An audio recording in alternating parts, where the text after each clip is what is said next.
আজকে আপনারা শুনবেন লেখিকা পূর্বা তালুকদারের কলমে একটি টান টান রোমহর্ষক থ্রিলার সাসপেন্স গল্প বেলাগুড়ি হত্যা রহস্য। গল্পের সূত্রধার এবং গল্প পাঠে আমি শুভ, প্রধান চরিত্রে ব্রতদীপ। তাহলে শুরু হচ্ছে আজকের গল্প বেলাগুড়ি হত্যা রহস্য। শুনতে থাকুন। 1970 সালের কলকাতার এক সন্ধে অজিতেশ, আমি আর বৌঠান তিনজনই থিয়েটার দেখে ফিরছিল।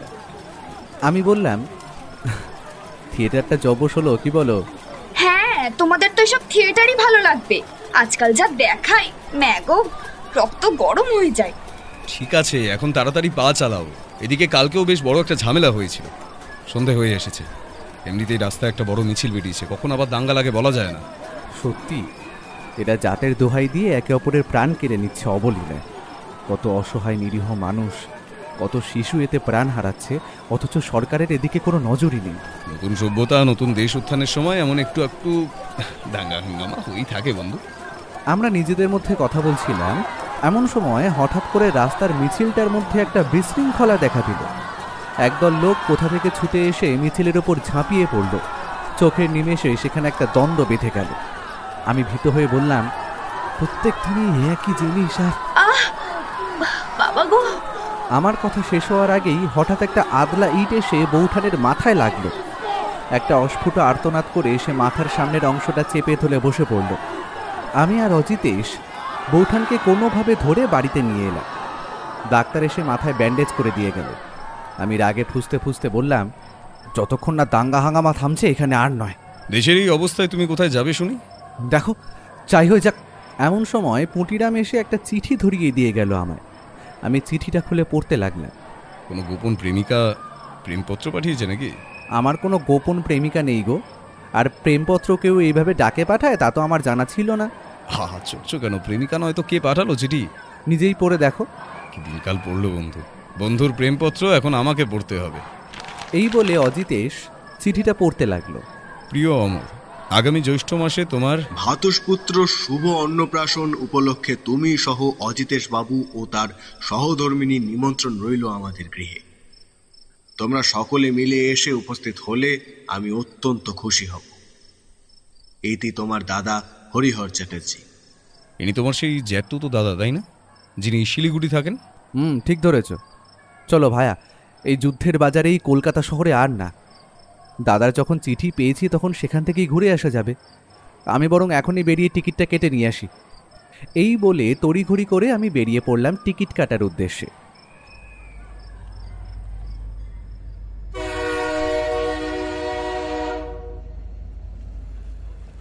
নির্দিষ্ট দিনে আমরা ট্রেনে চেপে গেলাম জলপাইগুড়ি, তারপর সেখান থেকে শিলিগুড়ি। ট্রেন যখন জলপাইগুড়ি পৌঁছলো তখন স্টেশনের বড় ঘড়িতে বাজে সকাল 8:52। স্টেশনের বাইরে বেরোনোর পথে আমরা দেখি দাদা আমাদের জন্য গাড়ি পাঠিয়েছেন। ড্রাইভার আমার আর অজিতেশের নাম লেখা একটা প্ল্যাকার্ড হাতে নিয়ে স্টেশনে দাঁড়িয়ে ইতিউতি চাইছেন। আমি সেটা দেখি হাত নাড়িয়ে বললাম, এই যে আমরা এদিকে। তো এখান থেকে কতক্ষণ লাগবে? 1 ঘন্টা 3 লাগবে বাবু। এখান থেকে গাড়ি করে শিলিগুড়ি পৌঁছতে তো ঘন্টাখানেকের মতো লাগে, খুব বেশি হলে 1.5 ঘন্টা।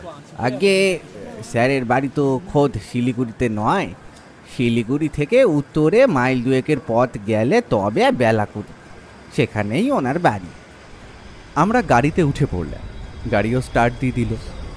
ঘন্টা 1.5 পর থেকেই আশেপাশের পরিবেশটা বদলে যেতে লাগলো। এমন মনোরম পরিবেশ বহুদিন দেখিনি। এদিকটা কলকাতার মতো অত ঘিঞ্জি না। চারিদিকটা বেশ ফাঁকা আর গাছপালায় ভর্তি। শুদ্ধ বাতাস বুক ভরে টেনে বৌঠান বলল, উফ, কলকাতার ওই দমবন্ধকর পরিবেশের সাথে এই পরিবেশের কতই না পার্থক্য। কি বিশুদ্ধ এখানকার হাওয়া। দুদিকের প্রাকৃতিক সৌন্দর্য দেখতে দেখতে পৌঁছে গেলাম বেলাগুড়ি দাদার বাড়িতে। দাদা গেটের সামনে দাঁড়িয়েছিল আমাদেরই অপেক্ষায়। আমি গাড়ি থেকে নামতেই ও এসে আমায় জড়িয়ে ধরল। কতদিন পর তোকে দেখছি ভাই। এখানে আসার পর তো তোর সাথে আর সেভাবে যোগাযোগ করতে পারিনি। কেমন আছিস ভাই? এই তো বেশ ভালো আছি। এই বলে দাদা অজিতেশের দিকে ফিরল। ও মৃদু হেসে হাত জোর করে বলল, নমস্কার, আগে আমি সেই অধম। ছি ছি ছি ছি, কি বলছেন? আপনি এত নাম করা একজন মানুষ, শিলিগুড়িতে পর্যন্ত আপনার নাম ছড়িয়ে পড়েছে। আপনি আজ এখানে এসেছেন, আমরা সকলেই সমৃদ্ধ হয়ে গেলাম। আচ্ছা, আলাপ করে দিই, ইনি আমার সহধর্মিনী। আমরা ভেতরে গেলাম। কাঠের দোতলা বাড়ি। বাড়ির সামনের মেন গেটটাও কাঠেরই তৈরি। বাড়ির ভেতরে ঢুকেই ডান দিক দিয়ে চলে গেছে একটা সিঁড়ি। আমরা বসার ঘরে বসে আমি বললাম, দাদা, তোর বাড়িটা তো বেশ বিলেতি ঢঙে বানিয়েছিস। এই বাড়িটা তো তোর বৌদিদের পৈতৃক সম্পত্তি, আর সম্পূর্ণ বাড়িটা তো তোর বৌদিরই সাজানো। সত্যি রে, খুব সুন্দর করে সাজানো, পুরো স্বর্গ। বাড়ি যদি স্বর্গের মতো না হয় তাহলে সে বাড়ি বাড়ি থাকে না।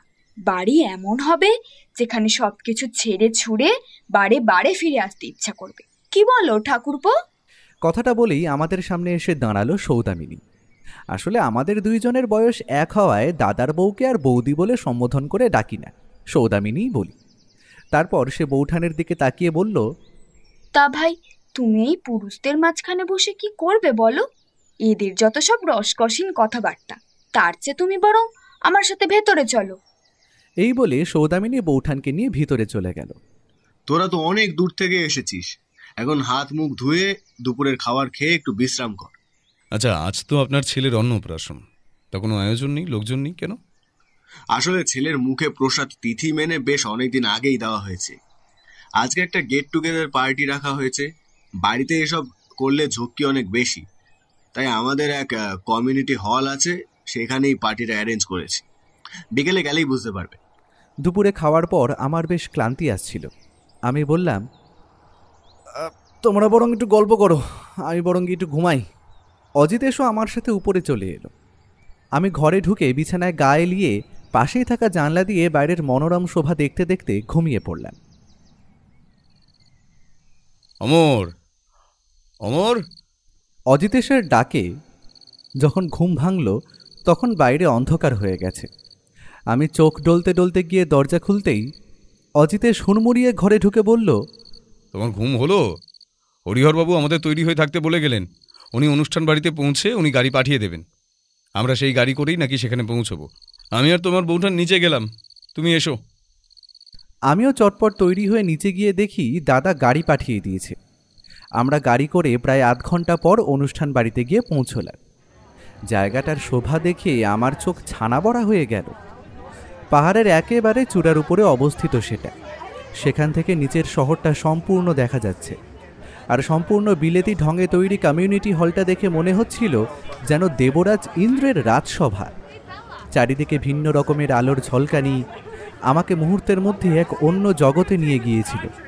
হুঁশ ফিরল অজিতেশের খোঁচায়।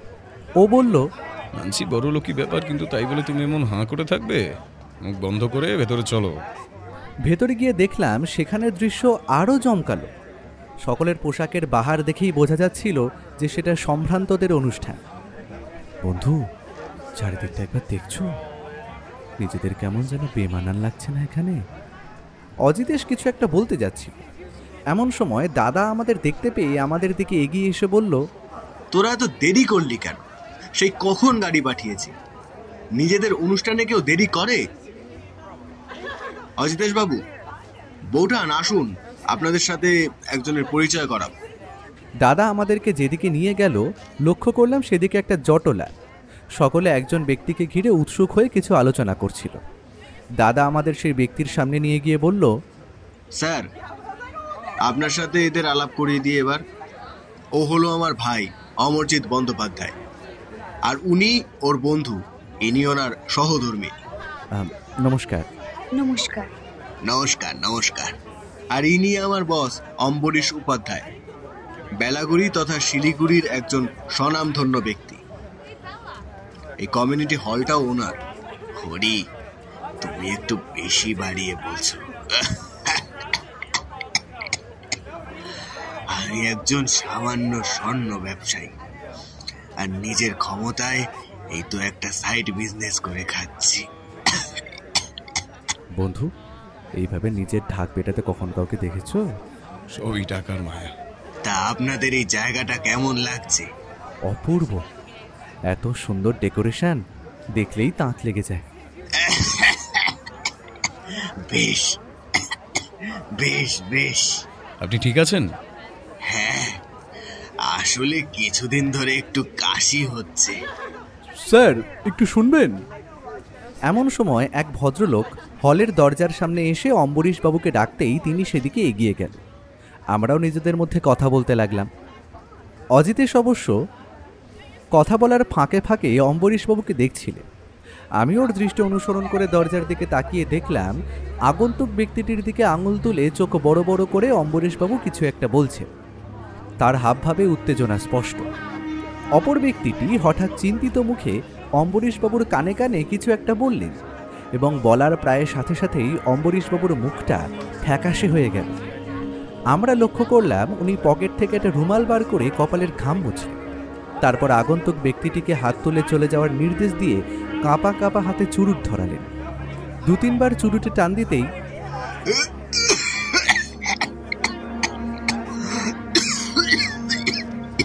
তার কাশি শুরু হলো। কাশির দমকে তার চোখ যেন ঠিকরে বেরিয়ে আসছিল। কি হলো বলো তো? চলো দেখি। অম্বরীশবাবু কাশতে কাশতে পড়েই যাচ্ছিলেন। অজিতেশ কোনো রকমে ওনাকে ধরে ফেলল। আপনার কি হয়েছেটা কি? জল খাবেন? কেউ একটু জল দিন প্লিজ। অম্বরীশবাবু জোরে জোরে শ্বাস টানতে টানতে হাত দিয়ে কিছু একটা ইশারা করল। তা দেখে অজিতেশ প্রশ্ন করল, ইনহেলার চাইছেন? ওর প্রশ্নের প্রত্যুত্তরে উনি শুধু ওপর নিচে মাথা নাড়লেন। অজিতেশ ওনার শার্ট ও প্যান্টের পকেট হাতড়ে ইনহেলারটা বার করে ওনার মুখের সামনে ধরে 2 বার পাম্প করতেই অম্বরীশবাবুর চোখ যেন আরও ঠিকরে বেরিয়ে এলো। মুখটা হা হয়ে জিভটাও কিছুটা বেরিয়ে এলো। পুরো শরীরটা সামান্য কেঁপে স্থির হয়ে গেল। অম্বরীশবাবু, অম্বরীশবাবু! কিন্তু অজিতেশের ডাকে অম্বরীশবাবু সাড়া দিলেন না। শেষে ওনার নাড়ি পরীক্ষা করে ও বলল, উনি আর আমাদের মধ্যে নেই। এতক্ষণ আমাদের ঘিরে একটা জটলা তৈরি হয়েছিল। অজিতেশের কথাটা শোনা মাত্রই তারা সকলে উত্তেজিত হয়ে চিৎকার করতে লাগলো। আপনারা প্লিজ শান্ত হন। আরেকটা কথা, আপনারা কেউ অম্বরীশবাবু বা তার সামনে পড়ে থাকা কোনো জিনিস ছোবেন না। এত অবধি বলে অজিতেশ কিছু একটা ভাবল। তারপর দাদার দিকে তাকিয়ে আবার বলল, আচ্ছা হরিহর বাবু, আপনাদের থানাটা এখান থেকে কত দূর? থানা তো সেই শিলিগুড়িতে, তবে এখানে একটা আউটপোস্ট আছে। বেশ, আপনি বরং এক্ষুনি ওখানে চলে যান এবং ওদের বিষয়টা বুঝিয়ে বলুন। ভাইয়া, তুমিও বরং যাও ওনার সঙ্গে। আমি আমি আবার কেন? যেটা বলছি সেটা করো। আর হ্যাঁ, যত তাড়াতাড়ি পারবে পুলিশ নিয়ে ফেরার চেষ্টা করবে। অজিতেশের কথার মধ্যে এমন কিছু ছিল যা শুনে আমি আর কোনো কথা না বাড়িয়ে দাদার সঙ্গে গাড়িতে উঠলাম। পুলিশ আউটপোস্টের দিকে যাওয়ার সময় আমার মনের মধ্যে একটা অস্থিরতা কাজ করছিল। মাথায় বারবার একটাই প্রশ্ন ঘুরপাক খাচ্ছিল, এই মৃত্যুর মধ্যেও কি এমন দেখলো যার জন্য এত তাড়াহুড়ো করে আমাদের পুলিশের কাছে ছুটতে বলল? আর অম্বরীশবাবু বাবন উত্তেজিত হয়ে লোকটার সঙ্গে কি আলোচনা করছিল? এই মৃত্যু কি তবে স্বাভাবিক নয়? অজিতেশ কি তবে কিছু আন্দাজ করেছে? তার জন্য এই তৎপরতা? একের পর এক প্রশ্ন আমার মাথায় ঘুরপাক খাচ্ছিল, আর আমি কোনো উত্তরই পাচ্ছিলাম না। বারবার মনে হচ্ছিল যদি এখন ঘটনাস্থলে থাকতাম তাহলে অন্তত অজিতেশের সঙ্গে 2টো কথা বলে মনের অস্থিরতা কিছুটা কমাতে পারতাম। এমন সময় দাদা এবার আমাকে একটা ঠেলা মেরে বলল, কিরে, কি ভাবছিস? গাড়ি থেকে নাম, আমরা চলে এসেছি তো। আমি থতমত খেয়ে তাকিয়ে দেখি গাড়ি পুলিশ আউটপোস্টের সামনে দাঁড়িয়ে।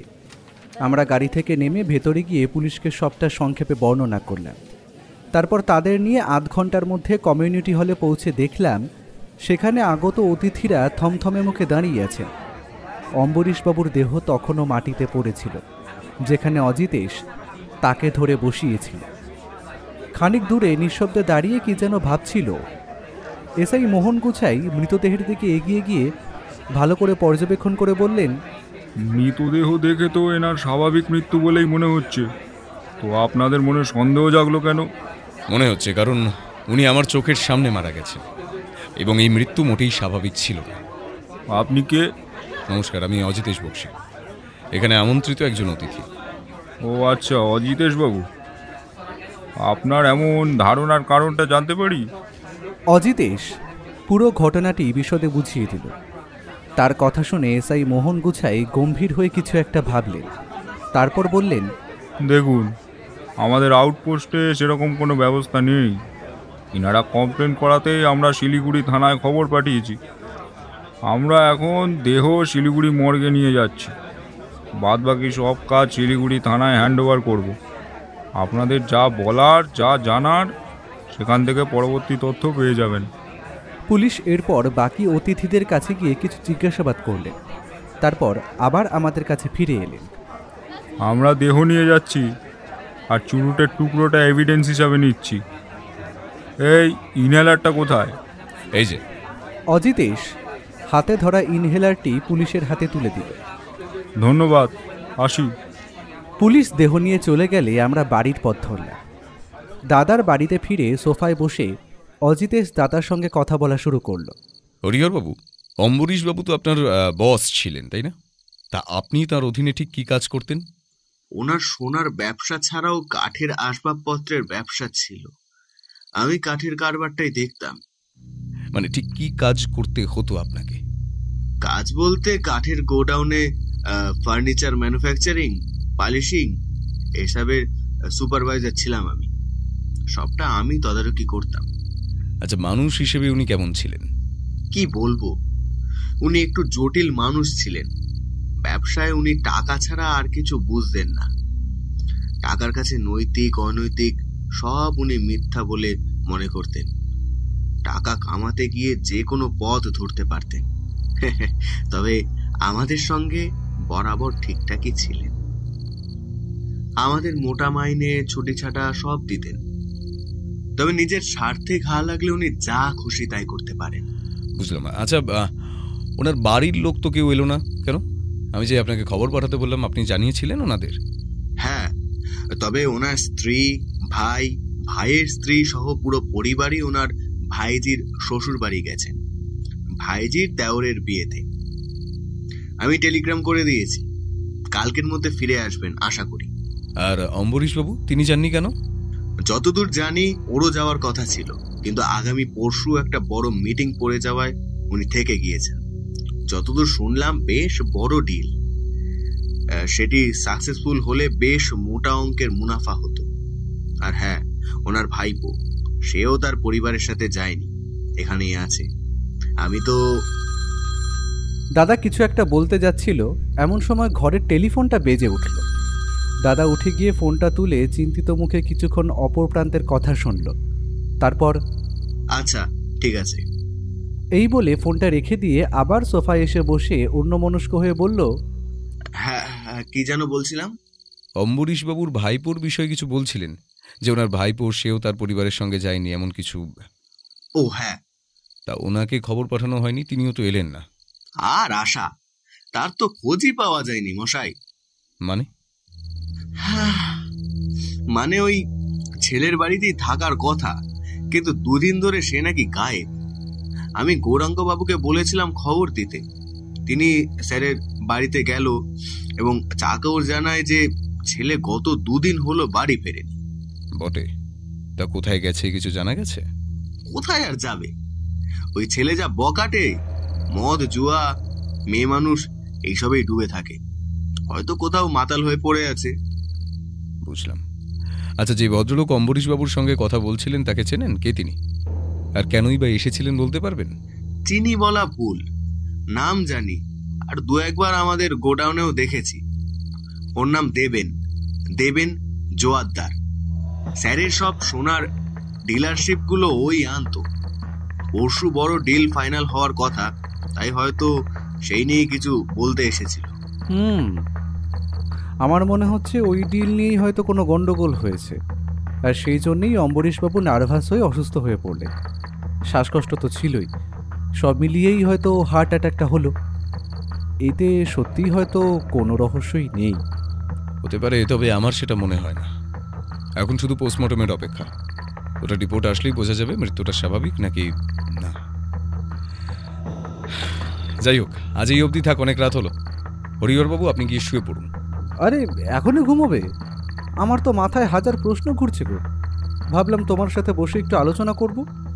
আমি গেলাম, তোমার বউঠান অনেকক্ষণ হলো ওপরে একা। এখন না গেলে আজ মহাভারত লেগে যাবে রাতে। আর শোনো, তোমার এখন চোখে ঘুম নেই ঠিক আছে, কিন্তু কাল সকালে পড়ে পড়ে ঘুমিও না, তাড়াতাড়ি উঠো। কেন? 7 সকালে উঠে আবার কোথায় ছুটবো? শিলিগুড়ি থানায় যেতে হবে, ওখানে পুলিশ অফিসারের সঙ্গে কথা বলা দরকার। অজিতেশ ওপরে চলে গেল। আমি সোফায় বসে অম্বরীশবাবুর মৃত্যু, তার ভাইপোর গায়েব হওয়া আর সেই ডিলের কথা ভাবতে লাগলাম। এইসব ভাবতে ভাবতে কখন যে সোফাতেই ঘুমিয়ে পড়েছিলাম তা খেয়ালই ছিল না। অজিতেশের ধাক্কায় যখন ঘুম ভাঙল তখন সকাল হয়ে গেছে। বন্ধু উঠে পড়ো, 8টা বেজে গেছে, চলো তাড়াতাড়ি বেরোতে হবে। ও বাবা, তুমি তৈরি? হ্যাঁ, তুমিও তাড়াতাড়ি তৈরি হয়ে নাও। হরিহরবাবুর সঙ্গে কথা হয়েছে, ওনার গাড়িতেই আমরা শিলিগুড়ি থানায় যাব। সেখানে অফিসারের সঙ্গে খোলাখুলি কথা বলতে হবে। ফরেন্সিক রিপোর্ট, পোস্টমর্টম রিপোর্ট কবে আসবে সব জানাটা দরকার। আর অম্বরীশবাবুর লোকেরা থানায় যোগাযোগ করেছে না সেটাও জানতে হবে। যদি তারা ফিরে থাকে তাহলে ওনার বাড়িতে গিয়ে একবার কথা বলতে হবে, বিশেষ করে ওনার ভাইপোর সঙ্গে। আচ্ছা, তুমি কি মৃত্যুর তদন্ত করবে বলে ভাবছো কিছু? একদম তাই। লোকটা আমার হাতে ছটফট করতে করতে প্রাণ হারিয়েছেন। আমি যদি খুব ভুল না হয়ে থাকি, এটা খুন।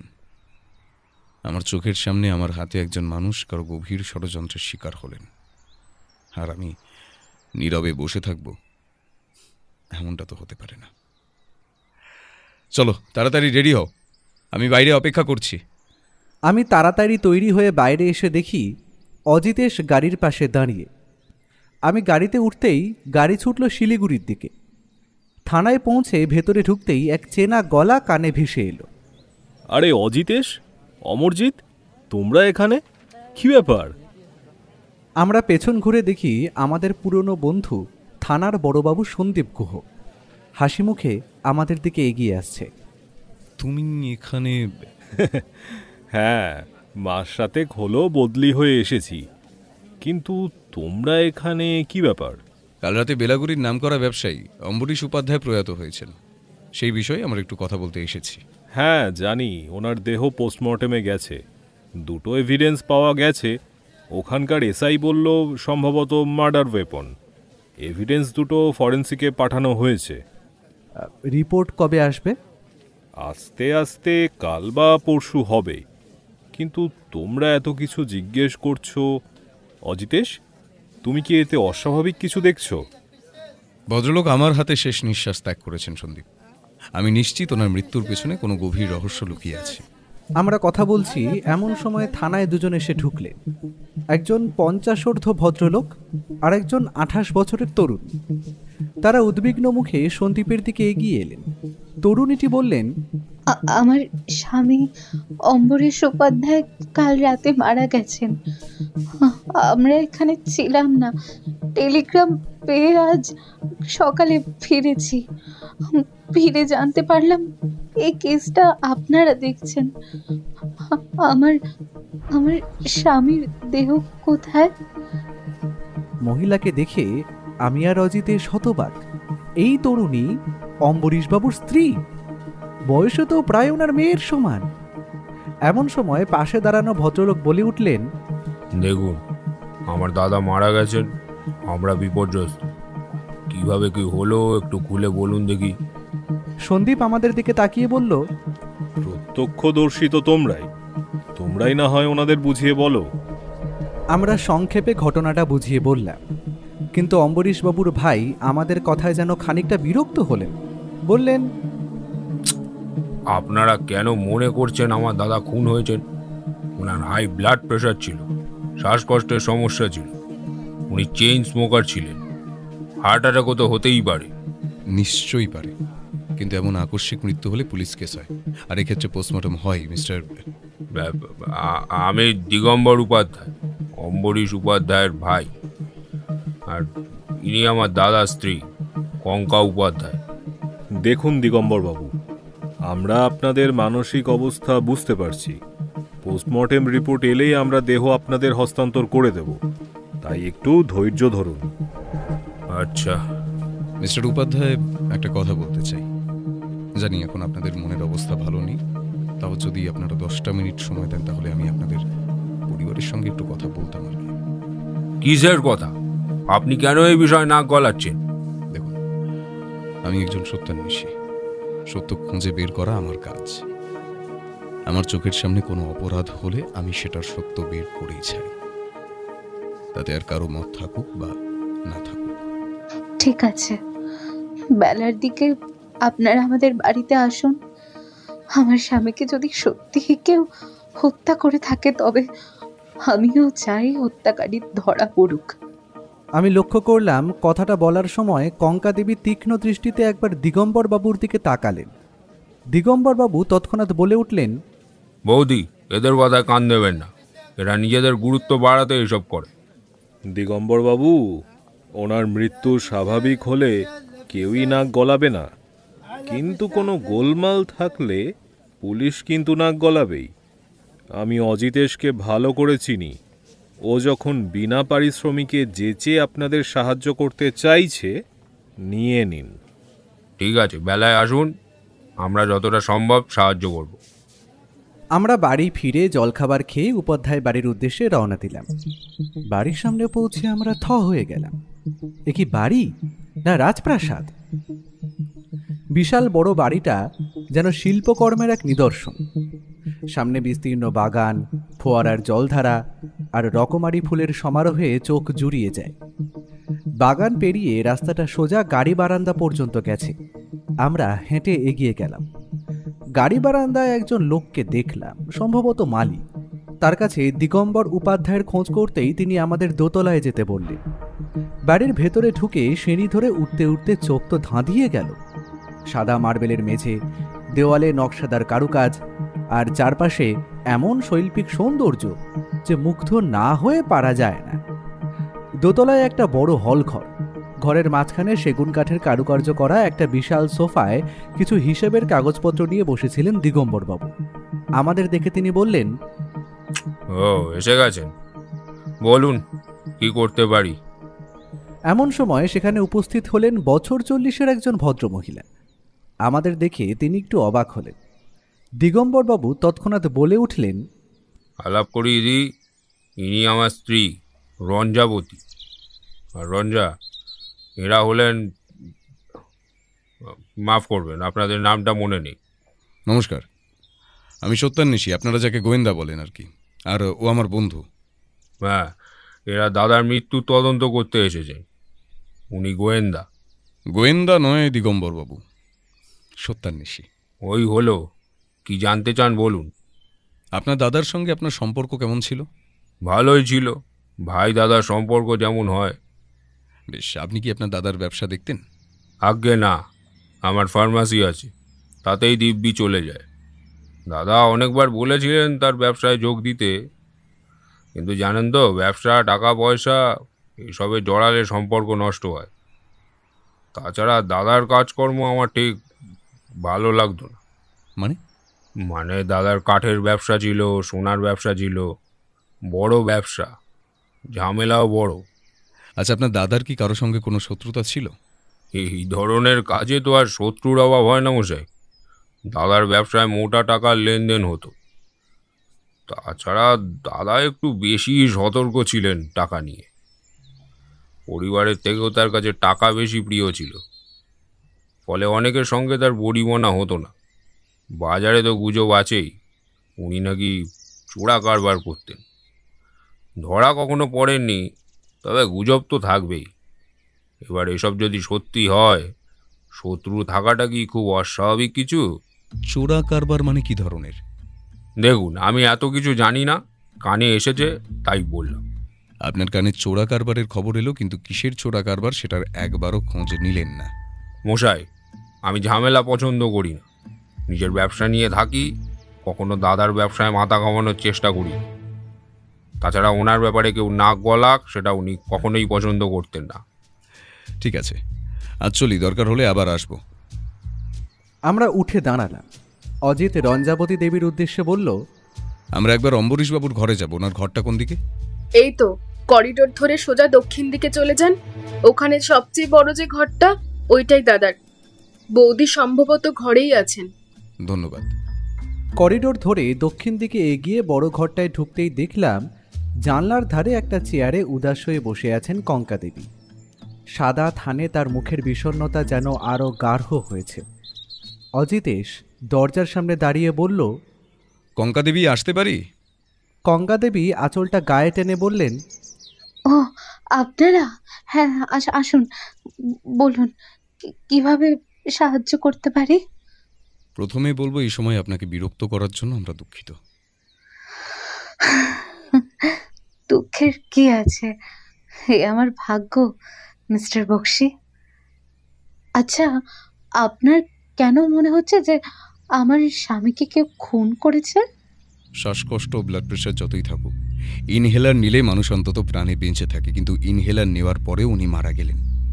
এটা তখনই হয় যখন শরীরে আগে থেকে বিষ ঢুকে আছে।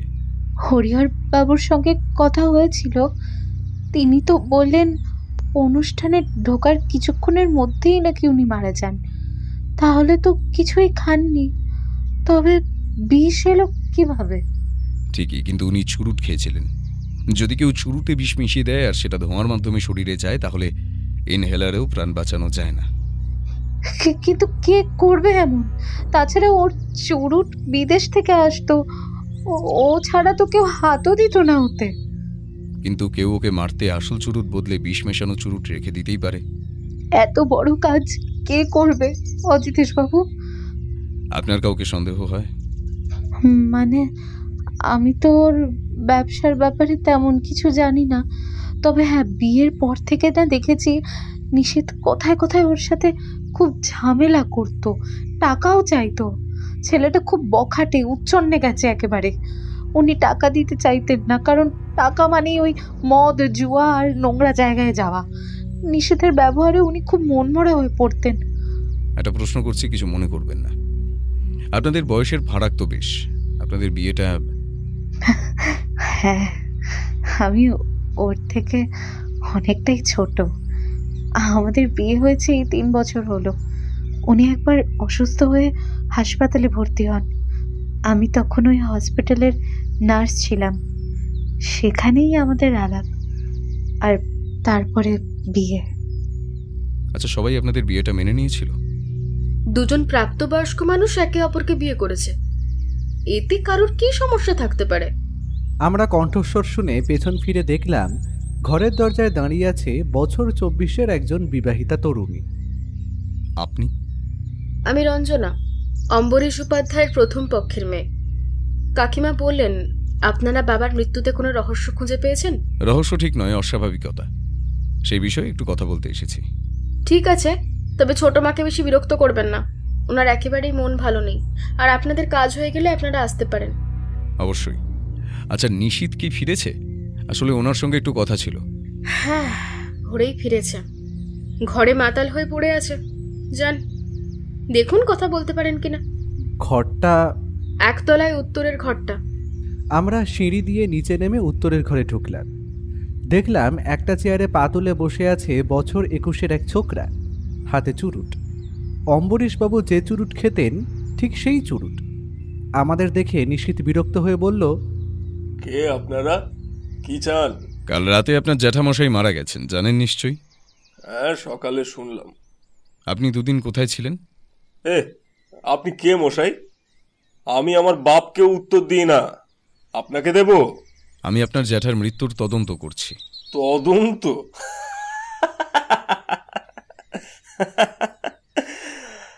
আরে সালা, বড় লোকদের বড় বড় ব্যাপার। বুড়ো মরল আর টিকটিকিও চলে এলো, যত সব নাটক। উনি তো আপনার জ্যাঠা, তার উপর এত রাগ কেন? রাগ হবে না? কতবার বললাম ব্যবসা করব, টাকা দাও, দিল না। বেটা বলে তোমার মতো মাতাল জুয়ারি মেয়েবাজকে আমি টাকা দেব না। আরে মাতাল জুয়ারি তো কি হয়েছে, ব্যবসা করতে পারবো না? ওর তো ছেলে নেই। ছোট থেকে শুনে আসছি জ্যাঠার বাবার সব সম্পত্তি নাকি আমার। তাহলে আমাকে টাকা দেবে না কেন? বললাম ব্যবসায় নাও, মালটা তাও নিল না। বললো নাকি আমি ঠক জোচ্চোর। সালা, আমি খারাপ আর তুমি কোন সাধু? হ্যাঁ, তুমি তো চোরাই ব্যবসা করো। চোরাই ব্যবসা মানে? স্মাগলিং, সোনা স্মাগলিং। নিজে 2 নম্বরই, আমাকে ভালো খারাপের জ্ঞান দেয়। মাথা গরম হয়ে গেল, বলে দিলাম তোমার সব কীর্তি ফাঁস করে দেব। তারপর থেকে বুড়ো আর আমাকে সইতে পারতো না। সালা বলতো আমার নাকি মেয়ে মানুষের নেশা। নিজে কি একটা হাঁটুর বয়সী মেয়েকে তুলে এনে বিয়ে করেছে, আবার আমার দিকে আঙুল তুলছে। বুড়ো ভালো লোক ছিল না মশাই, মরেছে, বেশ হয়েছে। তুলে এনে বিয়ে? কঙ্কা দেবী তো বললেন ভালোবেসে বিয়ে। ভালোবাসা? কি কমেডি বাইরে। ও আচ্ছা, আপনি কি করে জানলেন আপনার জ্যাঠামশাই স্মাগলিং করতেন? খবর থাকে, খবর থাকে। আপনাকে কেন বলবো?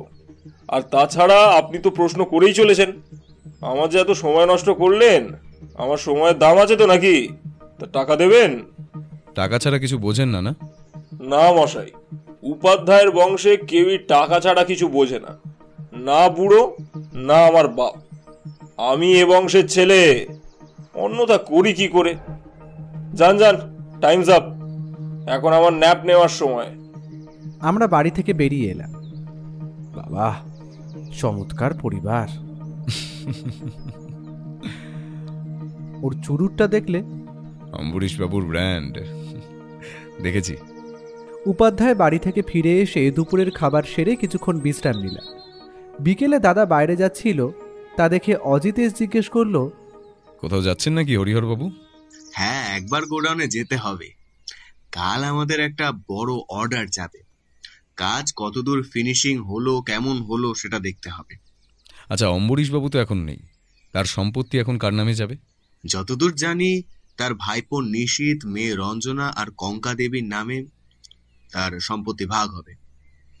কাঠের ব্যবসাটা পুরো রঞ্জনার নামে, সোনার ব্যবসাটা কঙ্কা দেবীর নামে, আর এই বাড়িটা আপাতত তার ভাই দিগম্বর বাবুর নামে। আর অবর্তমানে সম্পত্তি নিশীথের হবে, যদিও স্যার শেষের দিকে উইল বদলানোর কথা ভাবছিলেন। কেন?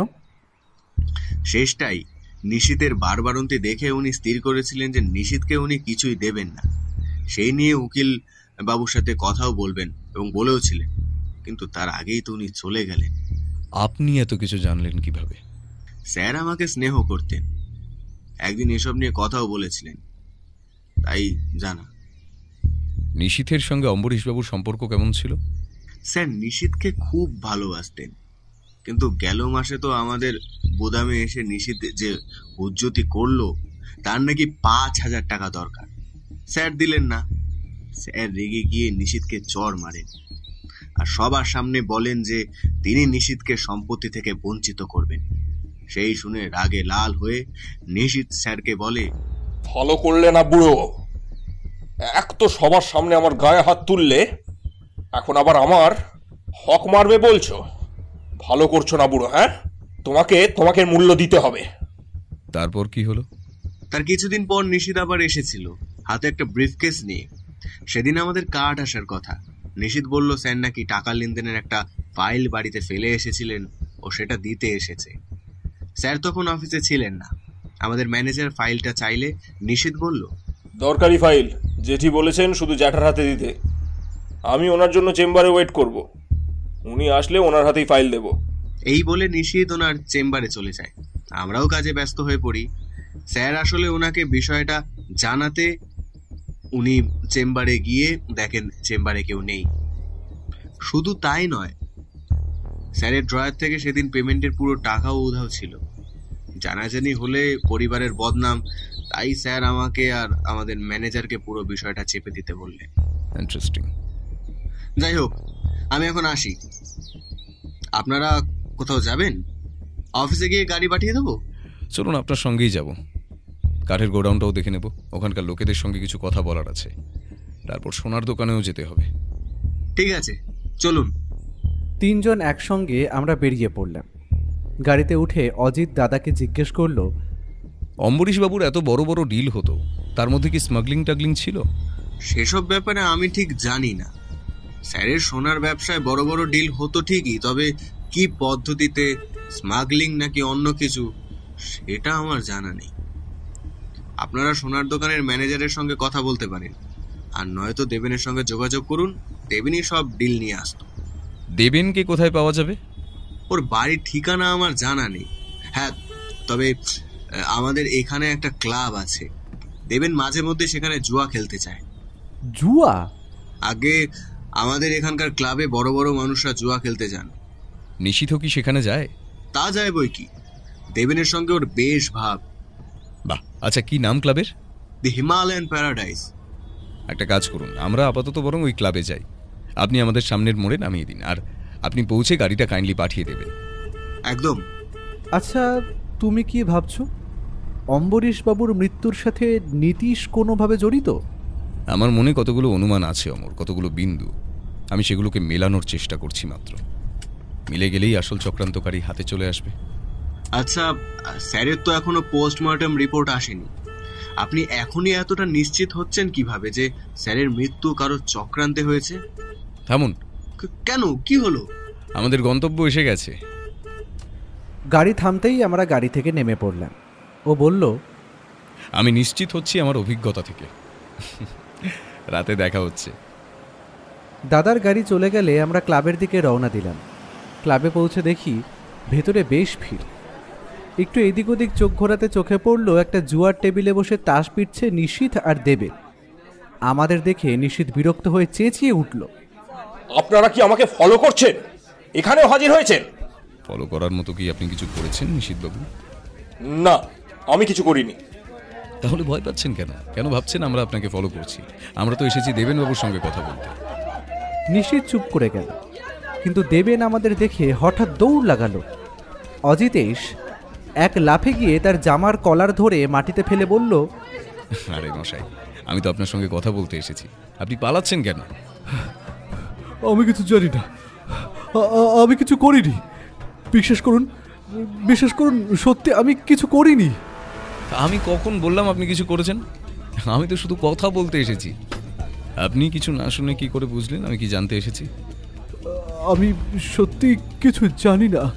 চুপ! বেশি ন্যাকামো করলে আপনাকে সোজা গারদে ভরব। যা প্রশ্ন করব চুপচাপ উত্তর দেবেন, বুঝেছেন? বুঝেছি। কাল অম্বরীশ বাবুর সঙ্গে কি কথা বলতে গেছিলেন? স্যারের আগামীকাল একটা মিটিং ছিল, সেই বিষয়ে কথা বলতে গেছিলাম। স্যারের অনেক মাল ভুটানের দিকে যাওয়ার কথা ছিল, কিন্তু পার্টি বেঁকে বসেছিল, বলছিল টাকা দেবে না। আগেরবার স্যারের একটা চালান ধরা পড়েছিল, তাই পার্টি স্যারকে ভরসা করতে পারছিল না। তাছাড়া স্যারের মাল যার মাধ্যমে পাচার হতো তার সাথেও স্যারের পার্টনারশিপ ভেঙে গেছিল। পার্টনারশিপ? কে এই লোক? বিজন বণিক স্যারের বিজনেস পার্টনার ছিল। অনেক সোনা নিজের নামে চালান করে মুনাফা লুটত। স্যার জানতে পেরে পার্টনারশিপ ভেঙে দেন, কিন্তু ততদিনে বিজন সোনার ব্যবসা জাকিয়ে বসেছে। নেপাল বর্ডারে স্যারের যে চালানটা ধরা পড়েছিল তার পেছনেও এই বিজনবাবুই ছিলেন। স্যার এই নিয়ে খুব চিন্তায় ছিলেন। আমি কাল শুনলাম বিজন আমাদের পার্টির সঙ্গে ডিল ফাইনাল করেছে, তাই সেটা স্যারকে বলতে গেছিলাম। আমি আর অজিতেশ মুখ চাওয়াচাওয়ি করলাম। আমি দেবেনের কাছ থেকে বিজন বণিকের অফিসের ঠিকানাটা লিখে নিচ্ছিলাম, এমন সময় লক্ষ্য করলাম অজিতেশ নিশীথের দিকে এগিয়ে গিয়ে কিছু একটা বলল, আর সেটা শুনেই নিশীথের চোখ রাগে লাল হয়ে গেল। চোয়াল শক্ত করে অজিতেশ আসতেই আমি জিজ্ঞেস করলাম, তুমি ওর সাথে কি কথা বলছিলে? একটু খোঁচা মারছিলাম যদি পেট থেকে কিছু বেরোয়। ওই ছেলে কিন্তু একদম সুবিধের না। তাতে আমার কিচ্ছু যায় আসে না। এখন চলো বিজনবাবুকে একটু পরখ করা যাক। আমরা বেশ অনেকটা হেঁটে বেলাগুড়ি মার্কেটে এসে পৌঁছালাম। সেখানে এক দুজনকে জিজ্ঞেস করতেই তারা বিজনবাবুর অফিসটা দেখিয়ে দিল। আমরা অফিসে ঢুকে দেখলাম কাঁচে ঘেরা একটা ঘর। ধূর্ত চেহারার একজন মানুষ টেবিলে বসে কিছু কাগজপত্র দেখছিলেন। দরজার উপর নেম প্লেটে লেখা বিজন বণিক। দরজা খুলে ব্যোমকেশ বলল, আসতে পারি? আপনারা? নমস্কার, আমি সত্যান্বেষী অজিতেশ বক্সী, আর উনি আমার সহকারী ও বন্ধু। নমস্কার। নমস্কার। বলুন, কি চাই? আমি অম্বরীশবাবুর মৃত্যুর তদন্ত করছি, সেই কারণেই আপনাকে কটা প্রশ্ন করার ছিল। বিজনবাবু এতক্ষণ মাথা নিচু করে হাতের কাগজগুলো দেখছিলেন। অজিতেশের কথা শুনে আমাদের দিকে তাকিয়ে কিছুক্ষণ চুপ থেকে বলল, আপনার কেন মনে হচ্ছে যে আপনি প্রশ্ন করলেই আমি উত্তর দেব? তা করলে আসলে আপনারই মঙ্গল। দেখুন, আমি শুধু আপনার আর অম্বরীশবাবুর ব্যবসায়িক সম্পর্ক নিয়ে কিছু কথা বলবো। সেগুলো ঠিকঠাক উত্তর দিলেই আপনার ছুটি। বলুন, কি জানতে চান? আপনি অম্বরীশবাবুকে ব্যবসায় ধোঁকা দিলেন কেন? উনি তো আপনার অনেক দিনের বিজনেস পার্টনার। তাহলে এমন কি হলো যে আপনি এমন একটা অন্যায্য কাজ করলেন? ব্যবসার সবকিছুই ন্যায্য মিস্টার বক্সি, তাই না?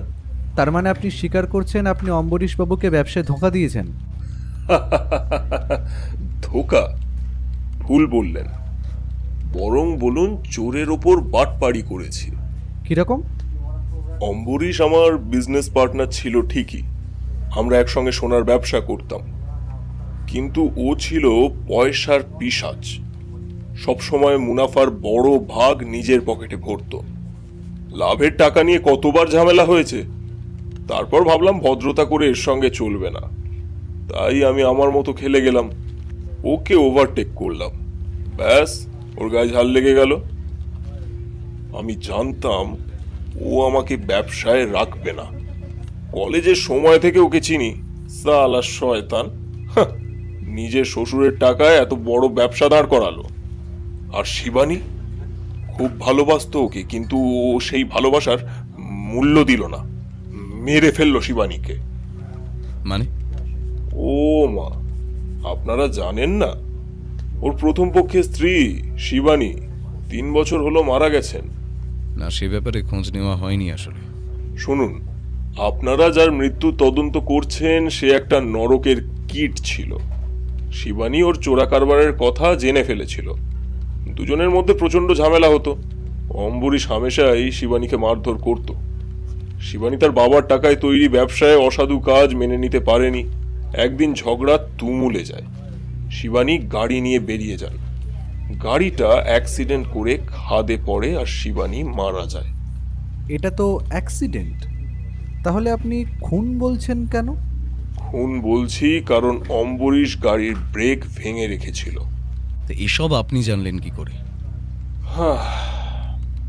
একদিন মদের নেশায় চুর হয়ে অম্বরীশ নিজেই সব উগরে দিয়েছিল। জানেন মিস্টার বক্সি, শিবানীকে আমি খুব ভালোবাসতাম, কিন্তু মনের কথা কোনোদিনই বলতে পারিনি। আমি ভেবেছিলাম শিবানী হয়তো ওর সঙ্গে সুখী হবে, কিন্তু এই স্কাউন্ড্রেলটা মেয়েটাকে একদিনও শান্তি দেয়নি। পুলিশ তদন্ত করেননি? করেছিল মশাই, কিন্তু টাকা দিয়ে সব ধামাচাপা দেওয়া যায়। অম্বরীশ তাই করলো। আমার কাছে কোনো প্রমাণ ছিল না, তাই আইনিভাবে আমি ওকে শাস্তি দিতে পারিনি ঠিকই, কিন্তু আমি ঠিক করে নিয়েছিলাম ওকে কাঙাল করে ছাড়বো। তাই নিজের সোনার আলাদা ব্যবসা দাঁড় করালাম। ও যেমন মানুষের পিঠে ছুরি মারতো, আমিও তাই করলাম। বদলা নেওয়ার জন্য আপনি নিজেই অম্বরীশবাবুকে মারেননি তো? আমার যা বলার বলা হয়ে গেছে, এখন আপনারা আসতে পারেন। বিজন বণিকের অফিস থেকে বেরোনোর পর থেকে অজিতেশের মুখে যেন তালা পড়ে গেল।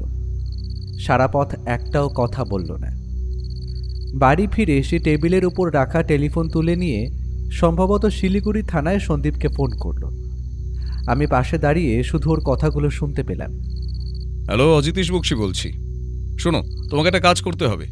অম্বরীশবাবুর প্রথম স্ত্রী শিবানী উপাধ্যায় 3 বছর আগে অ্যাক্সিডেন্টে মারা যান। শিলিগুড়ি থানায় কেস হয়েছিল, ওই কেসের ফাইলটা আমার চাই। আর অম্বরীশবাবুর বর্তমান স্ত্রী কঙ্কাদেবীর পাস্ট হিস্ট্রিটাও একটু জোগাড় করতে হবে। হ্যাঁ, রাখলাম। এমন সময় বৌঠান আমাদের সামনে এসে দাঁড়ালো, চোখ মুখ রেগে লাল। কাল সকালে তৈরি থেকো, থানায় যেতে হবে। পরের দিন সকালে আমরা বেরিয়ে পড়লাম থানার উদ্দেশ্যে। শিলিগুড়ি থানায় পৌঁছতেই সন্দীপ হাসি মুখে আমাদের দিকে এগিয়ে এলো। আরে এসে গেছো, আসো আসো, তোমাদের জন্য একটা সারপ্রাইজ আছে। আমরা বসতেই সন্দীপ আমাদের হাতে পোস্টমর্টেম রিপোর্টটা ধরিয়ে দিল। পোস্টমর্টেম রিপোর্টটা খুলে কিছুটা পরেই সন্দীপের দিকে তাকিয়ে ও বলল, এসব কি সন্দীপ? ঠিকই দেখছো, অম্বরীশবাবুর মৃত্যুর সময় তার শরীরের অঙ্গ প্রত্যঙ্গ, লিভার, কিডনি, হার্ট, ফুসফুস, পাকস্থলী প্রায় সবই নষ্ট হয়ে গিয়েছিল। তাহলে কি অম্বরীশবাবুর মৃত্যু স্বাভাবিক? আমরা বেকারই এটাকে অস্বাভাবিক বলে সন্দেহ করছিলাম। ভাইয়া, এমনি এমনি কি শরীরের অঙ্গ নষ্ট হয় কোনো কারণ ছাড়া? রিপোর্টটা ভালো করে দেখো, স্পষ্ট লেখা আছে হাইলি রেডিও অ্যাক্টিভ কোনো পদার্থের ব্যবহারে এসব নষ্ট হয়েছে, অর্থাৎ তেজস্ক্রিয় কিছু তার শরীরে ঢুকেছিল। আর এটা একদিনে হয়নি। রিপোর্টে যেভাবে অঙ্গ নষ্ট হওয়ার কথা লেখা, তাতে মনে হয় দীর্ঘদিন ধরে এই পদার্থ তার শরীরে প্রবেশ করছে। এক্স্যাক্টলি, অনেকটা স্লো পয়জনের মতো। আচ্ছা, ফরেন্সিক রিপোর্টে কি আছে? ইনহেলার, চুরুট, ওগুলোতে কি কোনো রেডিও অ্যাক্টিভ পদার্থ পাওয়া গেছে? সারপ্রাইজটা এখানেই। চুরুটে কিছুই পাওয়া যায়নি, কিন্তু সবচেয়ে বড় ব্যাপার, ইনহেলারের ভিতর ওষুধ ছিল না, ছিল শুধু জল। হোয়াট? এক্স্যাক্টলি, রিপোর্টে তাই লেখা। তার মানে জেনে বুঝে কেউ ইনহেলারের ওষুধ বদলে জল ভরে দিয়েছিল? শুধু তাই নয়, ওর প্যান্টের পকেটে একটা ইনসুলিন সিরিঞ্জ পাওয়া গেছে। ইনসুলিন? তোমরা ওনার প্যান্ট চেক করলেই পেতে। ইনহেলার খোঁজার সময় লম্বা মতো কিছু একটা হাতে ঠেকেছিল বটে, ওই অবস্থায় জিনিসটাকে অত গুরুত্ব দিইনি, ভেবেছিলাম ওটা পেন হবে। যাই হোক, ফরেন্সিক ডাক্তার সেই ইনসুলিন টেস্ট করেছে। ইনসুলিনের সঙ্গে আরেকটা জিনিস পাওয়া গেছে। কি? নিজেই দেখে নাও। এই বলে সন্দীপ আমাদের দিকে আরও একটা রিপোর্ট এগিয়ে দিল। সেটা হাতে নিয়ে দেখে চমকে উঠল। পক্সি রেজিন? হ্যাঁ, অম্বরীশবাবুর মৃত্যুর আরেকটি কারণ এই রেজিন। এর তেজস্ক্রিয়তা অন্যান্য রেজিনের তুলনায় অনেক বেশি। দীর্ঘদিন ধরে যদি কেউ এটা ইনহেল করে বা রক্তে মিশলে মানুষের শরীরের অঙ্গ প্রত্যঙ্গ নষ্ট হয় এবং একটা সময়ের পর মৃত্যু হয়। যদিও অম্বরীশবাবুর মৃত্যুর মূল কারণ ইনহেলারে থাকা জল। ইনহেলারের পর্যাপ্ত প্রোপোলান্ট শরীরে না যাওয়ার ফলে ওনার মৃত্যু হয়েছে। যদিও ওনার শরীরের যে অবস্থা হয়েছিল তাতে আর কিছুদিনের মধ্যেই উনি এমনিও মারা যেতেন। এই রেজিনের নাম তো আগে শুনিনি কখনো। না শোনারই কথা। ইপক্সি রেজিন কাঠের আসবাবপত্রের উজ্জ্বলতা বাড়াতে ব্যবহার হয়। কি বলছো? যতদূর আমি জানি, কাঠের আসবাবপত্র তৈরির সময় ফাটল বা গর্ত ঢাকতে, কাঠকে চকচকে আর মসৃণ করতে কালার ফিনিশিংয়ে ইপক্সি রেজিন ব্যবহার হয়। আমার সন্দেহ ঠিক হতে পারে, আবার নাও হতে পারে, তবে আসল অপরাধীকে সেটা জানতে বাকি তথ্যগুলো দরকার। আচ্ছা সন্দীপ, তোমাকে যে শিবানী উপাধ্যায়ের কেস ফাইলটা বার করতে বলেছিলাম। হ্যাঁ, ফাইল পড়েছি। ওনার মৃত্যু অ্যাক্সিডেন্টে হয়েছিল। সেদিন বৃষ্টি হচ্ছিল, গাড়ি স্কিড করে খাদে পড়ে, স্পট ডেড।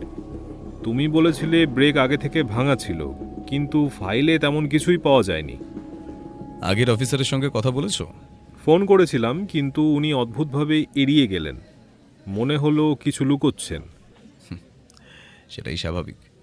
বিজনবাবুর কথা যদি সত্যি হয় তাহলে এড়িয়ে যাওয়াই তার কাজ। ঠিক বলেছ। তবে সেই কেসে গোপালবাবু ছিলেন, আমাদের হেড কনস্টেবল। উনি এখন ছুটিতে। আমি লোক পাঠিয়ে খবর দিয়েছিলাম, তাতে উনি স্বীকার করেছেন তৎকালীন ভারপ্রাপ্ত অফিসার টাকার বিনিময়ে কেস ফাইল বদলেছিলেন। তবে আসল ফাইলে কি ছিল সেটা গোপালবাবু জানেন না। আচ্ছা, কঙ্কা দেবীর ব্যাপারে খোঁজ নিয়েছ? হ্যাঁ, উনি বেলাগুড়ির সরকারি হাসপাতালের নার্স ছিলেন। 3 বছর আগে অম্বরীশবাবু গুরুতর শ্বাসকষ্ট নিয়ে হাসপাতালে ভর্তি হন। সেখানেই ওনার কঙ্কা দেবীর সঙ্গে আলাপ। কঙ্কা দেবীর বাবা মা কেউ ছিলেন না, পিসির বাড়িতে মানুষ। পিসি 6 বছর আগে মারা যান। পিসে মশাইয়ের তত্ত্বাবধানে কঙ্কার সঙ্গে অম্বরীশবাবুর বিয়ে হয়। আমরা খোঁজ নিয়েছি, কিন্তু পিসে মশাইয়ের সঙ্গে তেমন কথা হয়নি। উনি অত্যন্ত বিরক্ত হচ্ছিলেন। প্রতিবেশীদের কাছ থেকে এটুকু জানা গেছে যে কঙ্কা দেবীর পিসে মশাই বিয়ের সময় অম্বরীশবাবুর কাছ থেকে মোটা অঙ্কের টাকা নিয়েছিলেন। ধন্যবাদ সন্দীপ।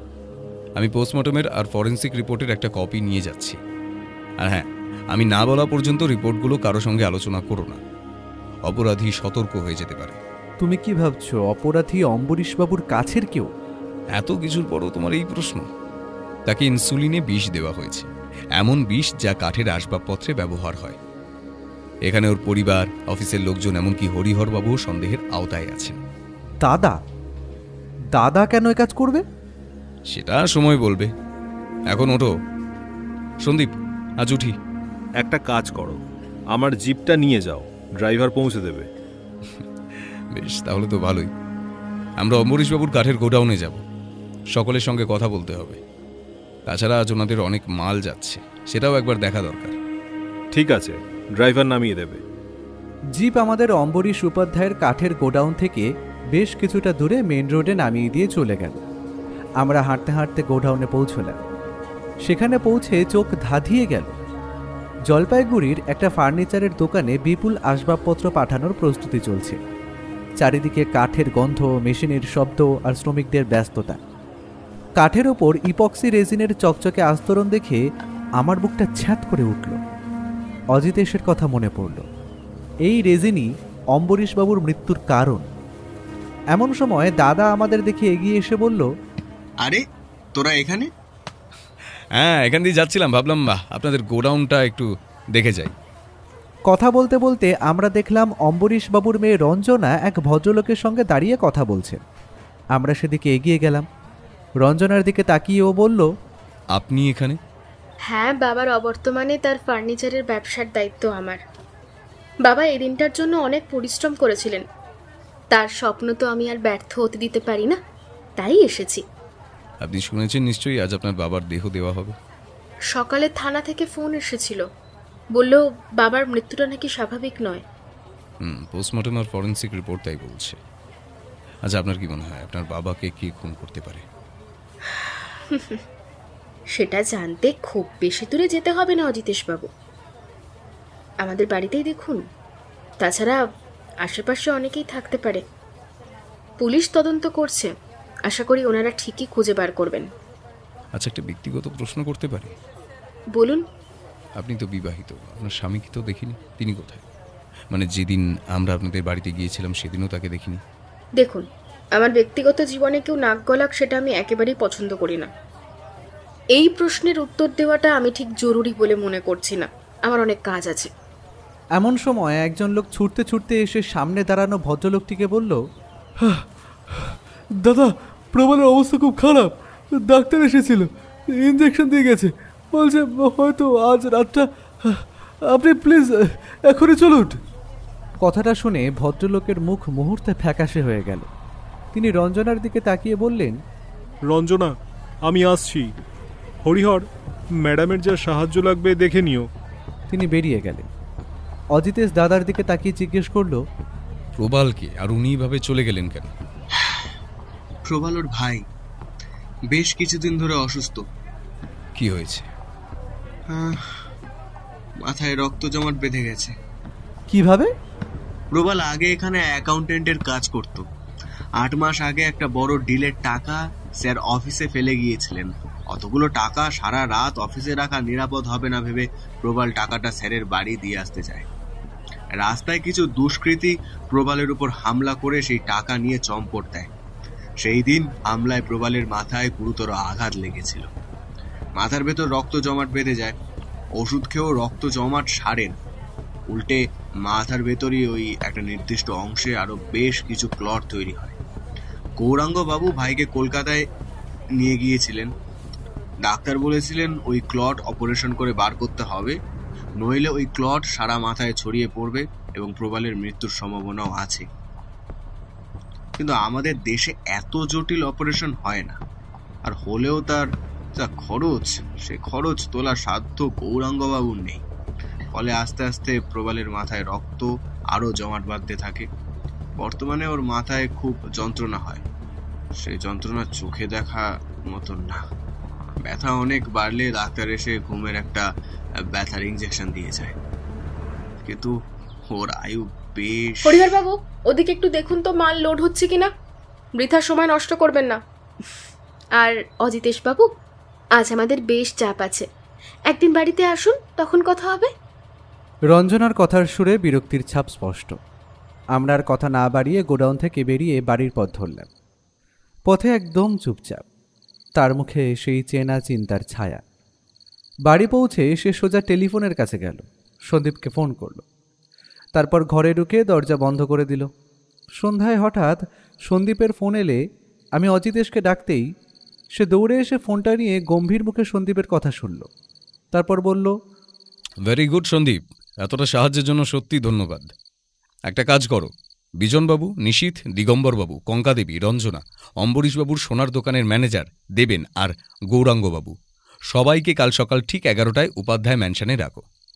বাকি কথা সেখানেই হবে। ফোনটা রেখে বলল, ভাইয়া, আমার সিগারেটটা ফুরিয়ে গেছে, চলো কিনে আনি। আমরা সিগারেট কিনতে সামনে একটা ছোট দোকানে গেলাম। সেখান থেকে 1 প্যাকেট সিগারেট কিনে ফিরছি, এমন সময় হঠাৎ একটা কালো জিপ আমাদের সামনে এসে থামল। আমরা কিছু বোঝার আগেই গাড়ি থেকে দুটো মুষ্ক লোক নেমে আমাদের উপর ঝাঁপিয়ে পড়ল। একজনের হাতে ভোজালি চকচক করছে, সে সোজা অজিতেশের দিকে তেড়ে গেল। দ্রুত সরে গিয়ে লোকটিকে কোমর ধরে তুলে আঁচড়ে ফেলল। তারপর ভোজালিটা কেড়ে নিয়ে লোকটির গলায় থেকে ধমকে উঠল। কে পাঠিয়েছে তোদের বল, নইলে এখনই গলার নলি কেটে দেব। এদিকে আমার ওপর হামলাকারী লোকটা আমায় ধাক্কা দিয়ে রাস্তার একধারে ফেলে দিয়ে রাস্তা থেকে একটা পাথরের ডেলা তুলে অজিতেশের মাথা লক্ষ্য করে ছুঁড়ে মারল। অজিতেশ একটা চিৎকার করে রাস্তায় গড়িয়ে পড়ল। সেই সুযোগে দুজন গাড়িতে উঠে পালিয়ে গেল। এদিকে হঠাৎ পড়ে যাওয়ায় আমার পা মচকে গিয়েছিল। অজিতেশের ওই অবস্থা দেখে আমি কোনো রকমে খোঁড়াতে খোঁড়াতে ওর দিকে ছুটে গেলাম। তার মাথা থেকে তখন রক্ত গড়িয়ে পড়ছে। আমার চিৎকারে আশেপাশের দোকান থেকে লোকজন ছুটে এলো। কোনো রকমে আমরা অজিতেশকে হাসপাতালে নিয়ে গেলাম। হাসপাতাল থেকে শিলিগুড়িতে সন্দীপকে ফোন করে সবটা জানালাম। পরের দিন ভোরে হাসপাতালে অজিতেশের জ্ঞান ফিরলে বৌঠান চিৎকার করে বলে উঠল, তুমি যেখানেই যাও কিছু না কিছু ঘটাও, খুন গুন্ডা এসব বিপদ মাথায় নিয়ে ঘোরো। যেখানেই যাও এরকম কাণ্ডে জড়িয়ে পড়ো। আমি বলে দিচ্ছি, এই কেস আর হবে না। হাসপাতাল থেকে সোজা কলকাতায় বাড়ি ফিরবে। ও কিছু বলতেই যাচ্ছিল, ঠিক তখনই সন্দীপ ঘরে ঢুকলো। আমি জিজ্ঞেস করলাম, কোনো খবর পাওয়া গেল? লোক দুটো কারা? ওরা বেলাগুড়ির পেটো মস্তান। তোমার দেওয়া বর্ণনা অনুযায়ী আজ সকালে ওদের গ্রেফতার করেছি। একটু চাপ দিতেই নামটা বলে দিয়েছে। কি নাম? নিশীথ উপাধ্যায়। নিশীথ? ওর কাছ থেকে এর বেশি কি আশা করা যায়? ওকে অ্যারেস্ট করেছো? হ্যাঁ, একটু আগেই জুয়ার ঠেক থেকে তুলেছি। বেশ। আচ্ছা, সকলকে উপাধ্যায় বাড়িতে হাজির হতে বলেছো তো? না, আসলে এ কি, তুমি উঠছো কেন?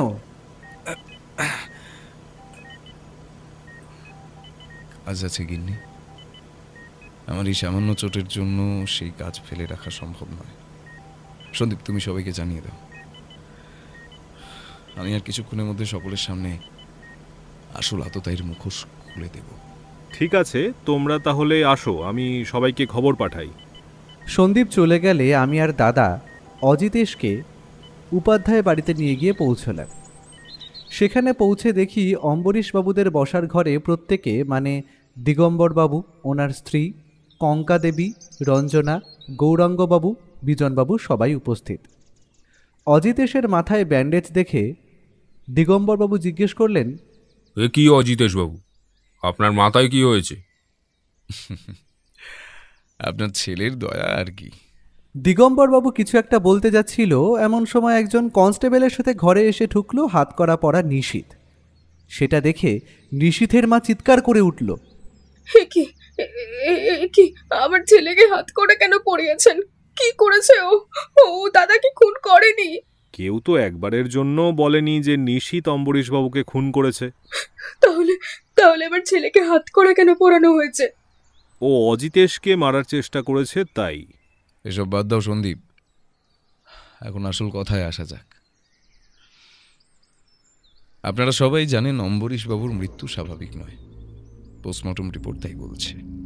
তার ইন্টারনাল অর্গান নষ্ট হয়ে গিয়েছিল, আর তার কারণ ছিল ইপক্সি রেজিন, একটি তেজস্ক্রিয় পদার্থ যা তার শরীরে দীর্ঘদিন ধরে প্রবেশ করছিল। এই রেজিন তার ইনসুলিনের মাধ্যমে দেওয়া হয়েছে, আর এই কাজ করেছে ওনার খুব কাছের কেউ, এমন কেউ যিনি তার প্রতিদিনের জীবনের সঙ্গে জড়িত। যদিও অম্বরীশবাবুর মৃত্যুর মূল কারণ ইনহেলারে থাকা জল, কেউ ওনার ইনহেলারে ওষুধের বদলে জল ভরে দিয়েছিল, যাতে প্রয়োজনে ইনহেলার কোনো কাজে না আসে। অর্থাৎ এখানে আততায়ী দুজন অথবা তিনজন। বলছেনটা কি আপনি? দাদাকে মারার জন্য এমনটা কে করবে? বুঝতে পারছেন না আপনারা? দাঁড়ান, আপনাদের তাহলে একটা গল্প বলি। এই অঞ্চলে একজন ব্যবসায়ী ছিলেন। তার বুদ্ধিমত্তা, তার ব্যবসায়িক কৌশল তাকে শীর্ষে তুলেছিল, কিন্তু সৎ পথে নয়। অসাধু কাজ, স্মাগলিং আর প্রতারণার মাধ্যমে তিনি তার সাম্রাজ্য করছিলেন। মানুষ হিসেবে তিনি ছিলেন নির্মম, স্বার্থপর। টাকা ছাড়া তিনি কাউকে ভালোবাসতেন না, না নিজের স্ত্রী, না সন্তানকে। স্বার্থে আঘাত লাগলে তিনি পৈশাচিক হয়ে উঠতেন। একদিন হঠাৎ তার জীবনে এলো এক তরুণী। তরুণীর বয়স তার সন্তানের সমান, তবু তার প্রতি লোভ জাগলো ব্যবসায়ীর মনে। তার প্রথম স্ত্রীর সঙ্গে তখন বনিবনা নেই, কথায় কথায় ঝগড়া লাগত। এরই মধ্যে তার প্রথম স্ত্রী জানতে পারলেন তার স্বামী অসাধু কাজের কথা। তিনি মানতে পারলেন না যে তার বাবার টাকায় গড়া ব্যবসায় তার স্বামী এমন কাজ করছেন। অশান্তি বাড়তে লাগলো। ব্যবসায়ী বিরক্ত হয়ে ঠিক করলেন স্ত্রীকে পৃথিবী থেকে সরিয়ে দেবেন। এর পেছনে অবশ্য দুটো কারণ ছিল। এক, প্রতিদিনের ঝামেলা থেকে মুক্তি, আর দুই, সেই তরুণীকে নিজের করে পাওয়া। তাই এক বৃষ্টির দিনে তিনি ইচ্ছাকৃত ঝগড়া বাঁধালেন। স্ত্রী রেগে গাড়ি নিয়ে বেরিয়ে গেলেন। গাড়ির ব্রেক আগেই নষ্ট করে রেখেছিলেন ব্যবসায়ী, ফলে গাড়ি খাদে পড়ে মৃত্যু হলো তার। পুলিশ তদন্ত করল, কিন্তু ব্যবসায়ী টাকার জোরে সব ধামাচাপা দিলেন। তদন্তকে দুর্ঘটনার রূপ দেওয়া হলো। স্ত্রীর মৃত্যুর কিছুদিন পর ব্যবসায়ী সেই তরুণীকে বিয়ে করলেন। তরুণীর বাবা মা ছিল না, তিনি পিসির কাছে মানুষ। পিসিমশাই মোটা টাকার বিনিময়ে তাকে ব্যবসায়ীর হাতে তুলে দিলেন। কিন্তু ব্যবসায়ীর স্বার্থপর আর রুক্ষ স্বভাবের কারণে কিছুদিন পর থেকে তিনি তরুণীর উপর হাত তুলতে শুরু করলেন। এখানেই তিনি থামলেন না। ব্যবসায়ী একদিন জানতে পারলেন তার মেয়ের তারই এক কর্মচারীর সঙ্গে প্রেমের সম্পর্ক আছে।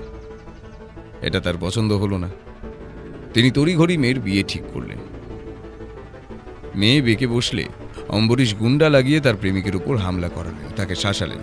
যদি সে তার পছন্দ মতো বিয়ে না করে তাহলে তার প্রেমিককে চিরতরে মেরে ফেলবেন। প্রেমিকের প্রাণ বাঁচাতে মেয়েটি বিয়েতে রাজি হলো, কিন্তু সংসার টিকল না। সে বাপের বাড়ি ফিরে এলো। ফিরে এসে জানতে পারল তার বাবার পাঠানো গুন্ডার হামলায় তার প্রেমিক গুরুতর আহত। আঘাত এতটাই গুরুতর যে তার মৃত্যু হতে পারে যে কোনো মুহূর্তে। এর মধ্যে তার সঙ্গে দেখা হলো তার বাবার পুরনো বন্ধু ও ব্যবসায়িক পার্টনারের।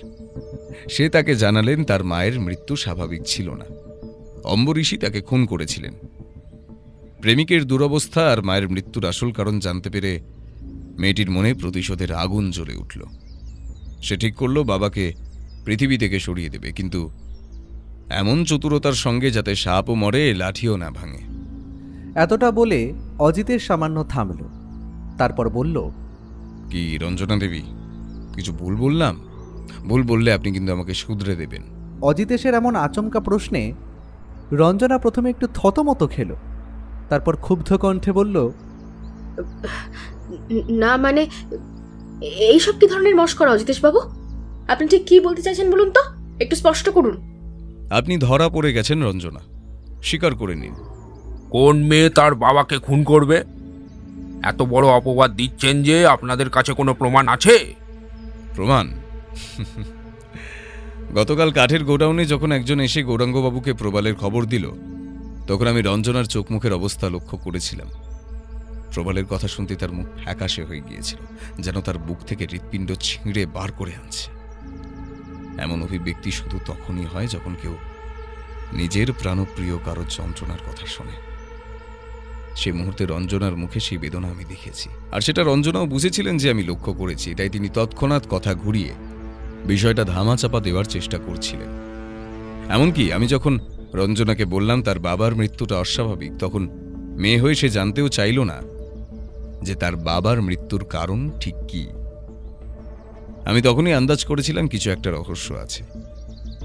বাড়ি ফিরে সন্দীপকে ফোন করে রঞ্জনার ওপর নজর রাখতে বলি। আমি জানতাম উনি এমন কিছু করবেন যা আমাদের প্রমাণ দেবে, আর তাই হলো। গত সন্ধ্যায় রঞ্জনা গৌরাঙ্গবাবুর বাড়ি গিয়েছিলেন। সেখানে প্রবালের সঙ্গে তার কি কথা হয়েছিল সেটা সন্দীপ বলুক। সন্দীপ, তুমি তো সেখানেই ছিলে, সবই তো শুনেছ। আমাকে যা বলেছ সবাইকে বলো। অজিতেশের কথা মতো আমি এই বাড়ির কাছে লুকিয়েছিলাম। দেখলাম একজন কেউ নিজেকে চাদরে মুড়ে সন্তর্পণে কোথাও যাচ্ছে। আমি তাকে অনুসরণ করি। বেশ কিছুক্ষণ পর তিনি গৌরাঙ্গবাবুর বাড়ি গিয়ে ঢোকেন। তারপর আমি যে ঘরের জানলার সামনে দাঁড়িয়েছিলাম সেই ঘরেই ঢুকে প্রবালের শয্যার পাশে বসে। তারপর তার মাথায় হাত বুলিয়ে কাঁদতে কাঁদতে বলেন, প্রবাল, তোমার এই অবস্থার জন্য যে দায়ী, আমি তাকে নিজের হাতে শাস্তি দিয়েছি। যে আমাদের ভালোবাসাকে এভাবে শেষ করে দিয়েছে, আমি তাকে শেষ করে দিয়েছি। যে মানুষটা তোমাকে একটু একটু করে মৃত্যুর দিকে ঠেলে দিয়েছে, আমিও তার মৃত্যু একটু একটু করে এনেছি। জানো প্রবাল, যেদিন তোমার উপর হামলা হলো সেদিন রাতে বাবা আমাকে বলেছিল সে নিজে লোক লাগিয়ে তোমার উপর হামলা করিয়েছে। বলেছিল আমি যদি তার কথা মতো না চলি তাহলে তোমাকে প্রাণে মেরে ফেলবে। তোমার প্রাণ বাঁচাতেই আমি বিয়ে করেছিলাম। তখন জানতাম না তোমার অবস্থা এত খারাপ। কিন্তু বিয়ে করলেও আমি তো সংসার করতে পারিনি। তোমাকে ছাড়া আমি আর কাউকে ভালোবাসতে পারিনি, কাউকে স্বামীর জায়গা দিতে পারিনি। তাই অচিনের সাথে আমার আর সংসার করা হয়নি। আমি বাড়ি ফিরে এলাম, আর ফিরে এসে গৌরাঙ্গদার কাছ থেকে তোমার এই অবস্থার কথা জানলাম। শুধু তাই নয়, একদিন বিজন আঙ্কেলের সাথেও দেখা হয়েছিল। সেদিন জানলাম বাবা আমার মাকেও খুন করেছে। সব জানার পর আমি মনে মনে প্রতিজ্ঞা করলাম, আমার এই দুই মানুষের এই দুরবস্থার জন্য যে দায়ী, আমি তাকে শেষ করবই। বাবা যেমন মাকে ছলে বলে কৌশলে মেরেছে, আমিও তার ইনসুলিনে ইপক্সি রেজিন মিশিয়েছি। তুমি যেমন একটু একটু করে মৃত্যুর দিকে এগোচ্ছ, বাবাও তেমন পচে গলেই মরেছে। আমি পেরেছি প্রবাল, আমার মা আর তোমার অপরাধীকে শাস্তি দিতে আমি পেরেছি। আর শুধু মা আর তোমার নয়, আমার ছোট মায়েরও তো সে অপরাধী ছিল। আমি জানতাম ছোট মা ইনহেলারে জল মিশিয়েছিলেন, আমি দেখেছিলাম, কিন্তু কিচ্ছু বলিনি। চেয়েছিলাম তিনিও প্রতিশোধ নিন। কিন্তু জানো, ওই অজিতেশ বক্সি সব বুঝে গেছেন হয়তো।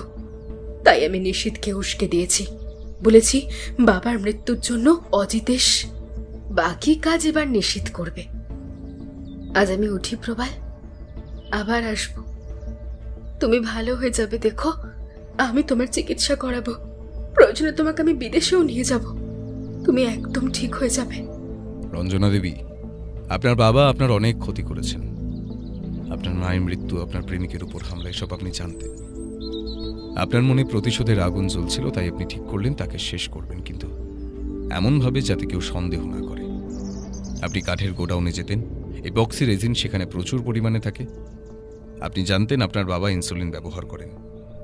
আপনি সুযোগ পেয়েছিলেন তার ওষুধে রেজিন মেশানোর। এটা মিথ্যে, আপনি মিথ্যে বলছেন অজিতেশ বাবু। এবার আসি কঙ্কা দেবী আপনার কথায়। আপনি হাসপাতালে নার্স ছিলেন, ইনহেলারের ওষুধ বদলানো আপনার জন্য কঠিন ছিল না। অম্বরীশবাবু আপনার উপর অত্যাচার করতেন, আপনারও তাঁকে শেষ করার কারণ ছিল। রঞ্জনার প্রতিশোধ আর আপনার অত্যাচার থেকে মুক্তির আকাঙ্ক্ষা, এই দুটোই অম্বরীশবাবুর শেষ পরিণতির মূল কারণ। কঙ্কাদেবী মারাত্মক পরিকল্পনা করেছিলেন, আর আপনার বুদ্ধির প্রশংসা না করে থাকা যায় না রঞ্জনা।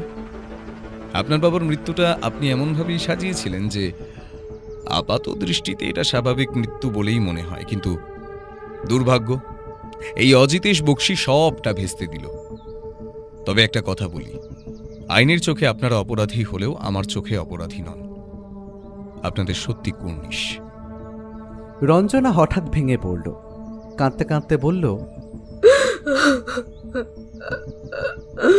আমি আর সহ্য করতে পারিনি। বাবা আমার জীবন নষ্ট করেছিল, সেটা আমি মেনে নিলাম। আমার মা আর প্রবালের সাথে যা করেছিল ওটা আমি মানতে পারিনি। কি দোষ ছিল মায়ের আর প্রবালের? কিসের শাস্তি পেল ওরা? কোনো আফসোস নেই, যা করেছি বেশ করেছি। আইন বাবাকে শাস্তি দিতে পারেনি তো কি হয়েছে, আমি নিজে হাতে বাবাকে শাস্তি দিয়েছি। এখন আমার মরেও শান্তি। আশা করি আপনারা সবাই সব বুঝতে পেরেছেন। আমার কাজ এবার শেষ, এবার সন্দীপ তোমার কাজ। সন্দীপ লেডি কনস্টেবলকে ডেকে বলল, কঙ্কা দেবী, রঞ্জনা দেবী, অম্বরীশবাবুকে হত্যার অভিযোগে আপনাদের গ্রেফতার করা হচ্ছে। আরও একটা রহস্যের সমাধান হলো। আমি অজিতেশের দিকে তাকালাম, তার চোখে কোনো উল্লাস নেই, শুধু একটা গভীর বিষণ্ণতা। এই রহস্যের সমাধান হলো বটে, কিন্তু এর পেছনে ছিল প্রতিশোধ, বেদনা আর ভাঙা হৃদয়ের এক করুণ কাহিনী। আমরা উপাধ্যায় ম্যানশন থেকে বেরিয়ে এলাম, মনে একটা ভারী অনুভূতি নিয়ে।